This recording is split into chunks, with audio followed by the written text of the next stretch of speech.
Payday America is here so that you can get the cash you need to tide you over.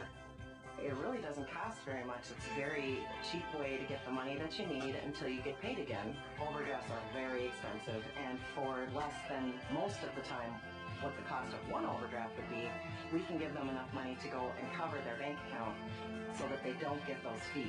I talk to people every day who are just like you and who are very glad we're here. Dan, why don't you see any customers? I would imagine because they may be big losers. No one should identify with them. That we will feel so sorry for them for getting ripped off, that we will get really mad at the person running this commercial, or that they are as bad an actor and actresses as she is. I don't know if I've ever seen someone deliver so poorly. I mean, she stutters over some of her phrasing. She doesn't even smile at you. She's supposedly giving you a solution, and she has a fear expression on her face at the end of the commercial. Like, I feel really badly that I've done this. It's how I feel by the time I get to watching it. Well, actually, I thought that was kind of effective, right? She seemed as unconfident about the whole enterprise as I'm sure the people using it do as well. You know, it's like, this is a nice, cushiony lady who is not going to be coming around, you know, knocking your door down and kneecapping your grandmother when you fail to repay the loan, right? So there's this sort of trustworthy aspect to her. But I mean, the thing that actually really angered me about this ad is making out that they are rescuing you from predatory banks, when in fact the whole payday loan scheme is basically about making people even more credit poor than they are, locking them into cycles of debt at something like 470% per annum interest rates. It's just ridiculous. It's only 100% a quarter. And that's not even thinking about the fees, right? Their rates are some 10 times that you would cost you for a credit card advance.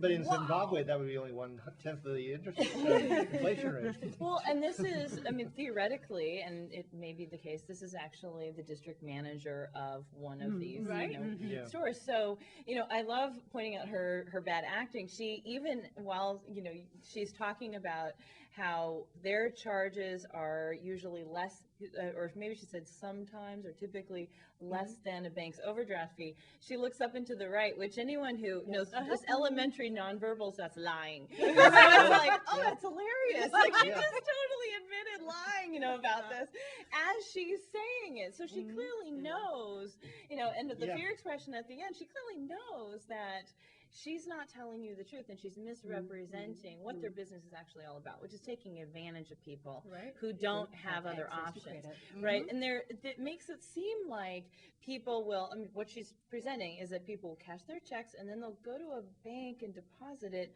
to cover. Why aren't they just depositing the check in the bank initially? Well, the reason is because these are people who don't have bank accounts or who are already overdrawn, and you know they're in bad circumstances typically. So it's a misrepresentation. Oh yeah, I mean, aside from just the horrible things about the industry of this sort of business itself, but I couldn't figure out if this ad was so bad on purpose or if it were just accidentally brilliant. Because like you were saying, it's actually perfect for the kinds of people who might call Payday. I mean, that lady is not very pushy. She uses very soft, ambiguous language about the fees. She won't say that there's no fees or that there won't be expenses. It's not going to be that much. Yeah, exactly. It's not that expensive, and you know, and she stutters. She's not very professional, and it seems like, oh, she's not, you know, she's nice enough for me. Exactly. Right. And it's much better than like some guy who's like, well, it's a great contrast to Pacific Life. They're flying in private planes over the rails and fjords. These people are just trying to get from paycheck to paycheck, and they can't do that. So I was wondering if the primary criterion in selecting the actress is that she's can speak like 8 languages, and they just knock out a French version, the Spanish version, you know, just because I think so much of the clientele are people who literally are under-equipped to fight the monetary system in this country. Well, actually, not only, I think we're sort of blaming the consumer in a way here, and I think there are bigger structural issues at play. An alarming factoid that I came across when reading an article about this industry in Minnesota alone is that the number of these institutions has increased from 2 to 175 since 1997. right? So in 10 years, there's been this astronomical increase, and that is correlated with a decrease in the number of bank branches.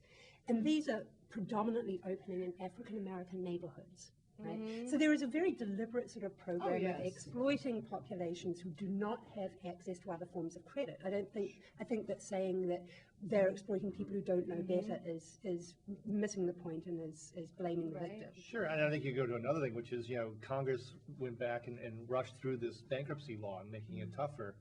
And if you look at who contributed to the campaign of the people who passed this, it's pretty obvious what's going on. Okay, it's time for our exit question.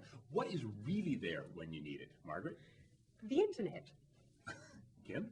My friends. Nana? Parents. In the Darwinian sense, self-interest. I'm hoping what's there is a non-political Department of Justice. That's all we got time for. Come play with us again next week on Mental Engineering.